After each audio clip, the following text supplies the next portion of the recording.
Hi, I'm Mark, and welcome to this video on Plotz. Yes, Plotz. I love that name, Plotz.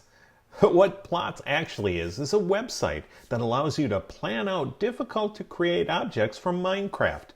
By the time I'm done with this video, you're going to go, oh my god, that was easy. That's because it is. But let's take a look at it anyhow. Now if we click down here on sphere, we can see a sphere. And starting in the upper left-hand corner here, this allows us to pick how we see this sphere. Now in this case it's 3D. You can see that it's three-dimensional. Go to 2D and you get kind of like a blueprint, I guess is the best way to describe it. Now if we go over to this slider, we can go through the different layers of this sphere. It's a little difficult to work with. So what I typically will do is go with the 3D version. And you can see that's a lot easier to work with. The yellow's a lot brighter.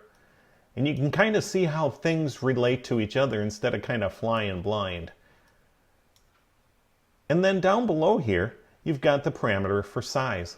Now I'm going to show you a better way to create spheres in a moment, but you can adjust this size down to anything you want or up to anything you want. Well, within reason. You can't make a sphere any smaller than 8 blocks.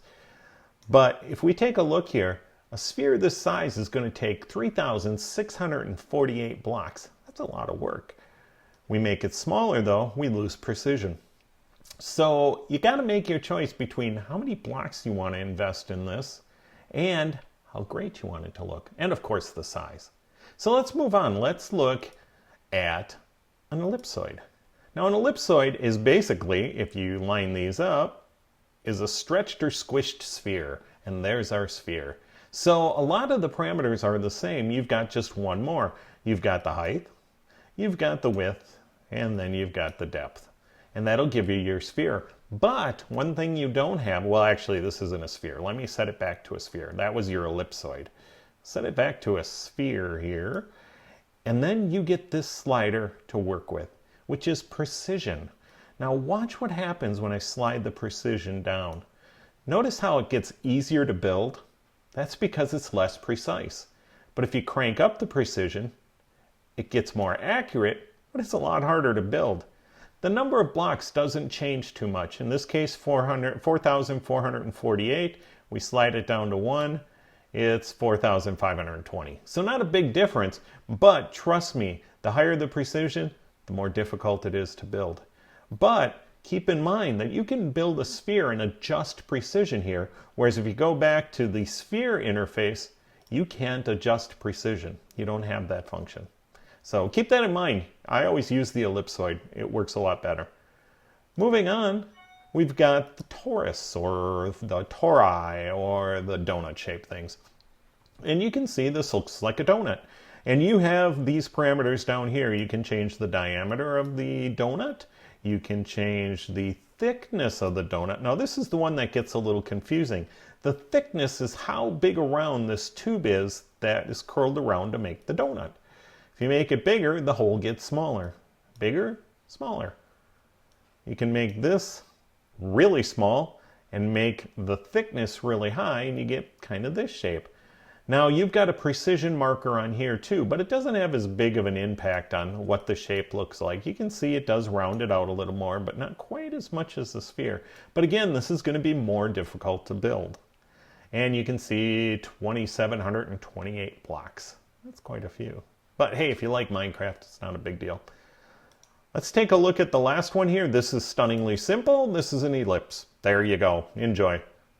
Now, what these parameters do here is turn it yellow, and these make it either round or not.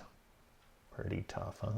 All right, let's go back. I got one more thing I want to show you, and this is the secret one. This is the wizard tower. Now you go, oh, okay, that looks great. Let's build a wizard tower. But watch what happens if we get rid of a couple of the things here. We get rid of the side tower. Bring that down to 0, and we bring down our steps to 1, and then we start adding floors in here. Now notice what it's starting to look like. It's starting to look like a shuttlecock from badminton. But you can also make it look like a cone. Notice how you've got that cone shape on top? Well, you can bring that down to the ground by getting rid of the floors. Now you notice it doesn't go all the way to the ground. All you've got to do when you build it is get rid of these lower levels, and you've got a perfect cone. Pretty cool, huh? I bet you they didn't even think of that when they were making this website. So that is it, except for these derpy things here. You got a lighthouse, you got a snowman who really looks derpy, and the observatory, which looks actually pretty cool. So check those out as well, but I'm not going to get into those. So hopefully that helps you and gets you excited about using Plotz. If it didn't, well, I think you're missing something, because it really is a useful site. Now, if you like this video, please leave a like or a comment or subscribe. If you really liked it, share it with your friends, family, and loved ones. And if you didn't like it, keep it to yourself. Thanks for watching.